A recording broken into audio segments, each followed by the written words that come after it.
কিংবদন্তি সঙ্গীত শিল্পী রহমান, যিনি অস্কার থেকে গ্র্যামি পর্যন্ত শীর্ষ সম্মান অর্জন করেছেন, সম্প্রতি বলিউডের বর্তমান পরিস্থিতি নিয়ে প্রকাশ করেছেন উদ্বেগ।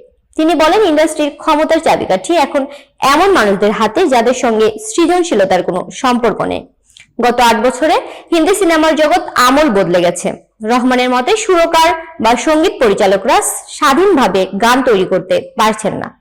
বড় মিউজিক লেবেল এবং কর্পোরেট সংস্থাগুলোই এখন গানের ভাগ্য নির্ধারণ করছে, তার ফলে মৌলিকত্ব হারাচ্ছে। অস্কার জয়ী রহমান জানান, কিছু ক্ষেত্রে সাম্প্রদায়িক প্রভাবও থাকতে পারে, তবে তিনি নিজের মতো করে সৃজনশীলতার চর্চা করছেন এবং আগের চেয়ে অনেক শান্তিতে আছেন। তিনি যোগ করেন, কারো কাছে কাজ চাইতে যাই না, এখন পরিবারকে দেওয়ার মতো অনেক সময় আছে।